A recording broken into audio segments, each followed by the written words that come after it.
안녕하십니까. 휴인스의 송재근입니다.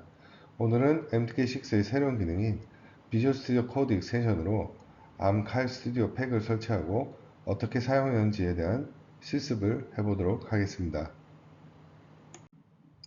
보이시는 목차대로 1에서 4번까지 직접 비주얼 스튜디오 코드 익스텐션으로 ARM 칼 스튜디오 팩을 설치하여 MCB1700 실제 타겟에서 빌드하고 디버깅 모드로 연결해서 디버깅이 제대로 가능한지 직접 해보도록 하겠습니다.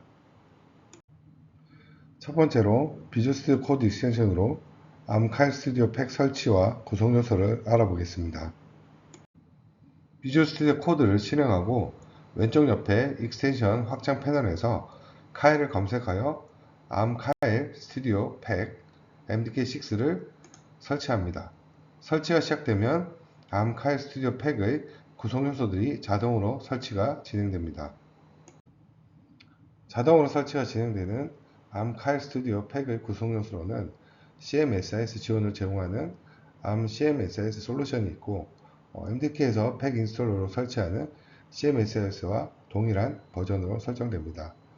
디버거 어댑터를 관리하는 ARM 디바이스 매니저, 메모리와 주변 장치 페리페럴을 살펴보고 레지스터를 살펴보면서 디버깅이 가능하도록 하는 ARM 디버거가 있고 필요한 컴파일러 혹은 CMSS 툴박스 설치와 같은 환경 설정 파일인 매니페스트 파일에 지정한 도구들을 설치해주는 ARM 툴스 인바이러먼트 매니저, 가상의 하드웨어 장치에 연결하여 애플리케이션을 실행하고 디버깅 해볼 수 있는 ARM 버추얼 하드웨어가 있습니다.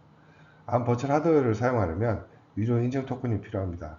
그래서 좀 오래된 보드이긴 하지만 MCB1700 실제 타겟으로 실습을 진행할 것입니다. 카일 스튜디오 팩 구성 요소들이 전부 설치가 되면 좌측에 Run and Debug, ARM 디버거, ARM CMSIS 솔루션, ARM 디바이스 매니저 패널이 생성됩니다.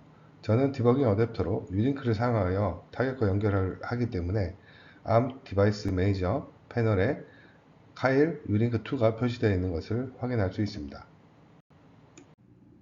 VS 코드 익스텐션인 카일 스튜디오 팩을 사용하려면 라이센스를 활성화해야 합니다. 라이센스 활성화를 하지 않으면 슬라이드에서 보이는 것처럼 우측 아래에 라이센스를 활성화해야 한다는 메시지가 뜹니다. 매니지 ARM 라이센스를 클릭하여 본인이 가지고 있는 라이센스를 활성화해 줍니다. 클릭 시 자동으로 라이센스 활성화 창이 뜨고 리액티브를 눌러서 활성화합니다. 이번 시간에 진행할 실제 타겟과 디버깅 어댑터에 대해 잠시 알아보겠습니다. 타겟은 앞에서 말씀드렸듯이 MCB1700 이벨루에이션 보드입니다. 이 보드는 디바이스 칩에 따라 LPC1758 혹은 LPC1768 두 가지로 나눕니다. 이것을 구분하려면 보드의 중앙에 있는 디바이스 칩의 명칭을 살펴보면 LPC1758 디바이스가 사용된 보드인지 LPC1768 디바이스가 사용된 보드인지 확인할 수 있습니다. 이번 시간에 실습할 보드는 LPC1768 디바이스가 있는 보드입니다. 디버깅 어댑터로 유링크2를 JTAG으로 연결하여 실습을 진행할 것입니다.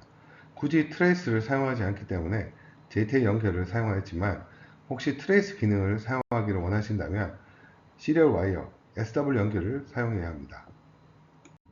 다음으로 솔루션 생성과 빌드를 해보겠습니다.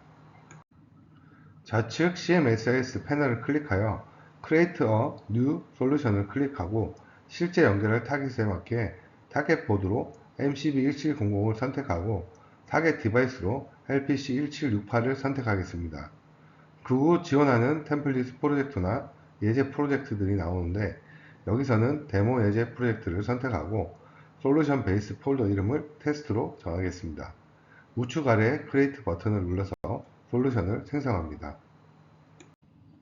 솔루션을 생성하면 자동으로 예제 소스와 CMSIS 소스들이 추가된 것을 확인할 수 있습니다. ARM 레지스트리에서 사용하는 CMSIS 툴박스의 버전이나 컴파일러 버전을 변경하거나 푸사 컴파일러를 추가로 사용하거나 커맨드 라인 디버깅 기능 등을 설정할 수 있는데 저는 컴파일러 버전을 6.23으로 변경하였고 변경한 사항은 VC, 패키지, configuration.json 파일에 자동으로 추가 및 변경됩니다. 그리고 우측 아래의 ARM tools 땡땡4라고 되어 있는 부분을 클릭하여 reactivate environment 혹은 update tool registry를 클릭하여 변경 사항을 적용합니다. 혹시 변경 사항이 적용되지 않을 경우에는 좌측 상단의 점점점 3개를 클릭하여 리프레시를 클릭하여 변경 사항을 적용해 줍니다. 이제 빌드 버튼을 클릭하여 컴파일합니다. 컴파일이 완료되면 demo.axf 실행 파일이 생성되고 이때 프로그램 사이즈에 대한 상세 정보가 함께 표시됩니다. 에러나 경고는 Problems 탭에 표시되고 기본적으로 디버그로 활성화 단계가 설정되어 있을 경우에 최적화 레벨 1로 컴파일하고 릴리즈로 선택되어 있을 경우에는 최적화 레벨 3으로 컴파일하도록 설정되어 있습니다. 이 설정은 톱니바퀴 표시 매니지 솔루션에서 변경 가능합니다. 빌드가 완료됐으니 마지막으로 디버깅 설정을 하고 실행해 보겠습니다. 앞에서 톱니바퀴 표시 매니지 솔루션 버튼을 클릭하여 디버그인지 릴리즈인지 선택할 수 있고 Run and Debug에서 세부 설정을 할 수 있습니다. Run Configuration에서는 Run 버튼을 클릭 시에 다시 빌드하고 타겟의 플래시에서 실행하게끔 설정할 수도 있고 버추얼 하드웨어 유료 토큰이 있을 경우에는 버추얼 하드웨어에서 런하도록 설정을 할 수도 있습니다. 디버그 컨피그레이션에서는 어태치 연결, 런치 시작, 런치 FVP 가상 플랫폼의 연결 등을 설정할 수 있는데 일반적으로 유링크 2와 같은 디버깅 어댑터를 사용할 경우에는 ARM 디버거를 선택하시면 ARM 디버거 땡땡 런치가 선택이 됩니다. 굳이 선택을 안해도 ARM 디버거를 선택하면 런치.json 파일에 ARM 디버거 땡땡 런치로 설정되어 있습니다.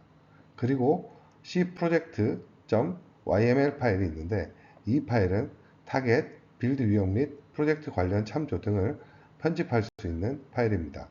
edit C project YML 이라는 링크를 클릭하면 파일이 열리고 수정 가능합니다. 이제 설정을 마쳤으니 ARM 디버그 앞에 시작 버튼을 눌러서 실행을 시킵니다. 정상적으로 실행되고 디버깅 모드가 실행되면 디버깅 관련 조작할 수 있는 조그만 패널이 생깁니다. 해당 동영상에서 빌드하고 실행해서 디버깅 모드로 진입하고 각 스텝별로 동작시키고 실제 보드에 demo.axf 실행 파일이 플래시에 로드되어서 실제 보드의 동작을 확인할 수 있습니다.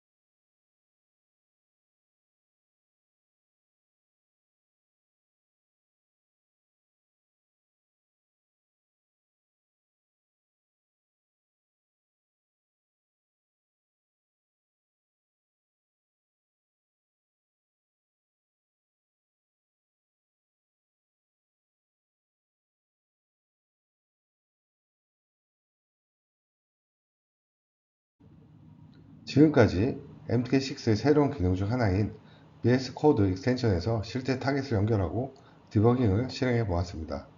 MDK에서 디버깅 하는 것과 VS 코드 익스텐션에서 디버깅 하는 것 중 어느 것을 사용할지는 여러분이 선택하시면 될 것 같습니다. 만약 저라면 VS 코드에서 코드를 작성해서 VS 코드 익스텐션으로 바로 디버깅 해보고 상세한 디버깅이 필요할 때는 익숙한 툴인 MDK를 사용할 것 같습니다. 기타 문의사항이 있으신 분들은 아래에 있는 메일 주소로 언제든 메일 부탁드립니다. 감사합니다.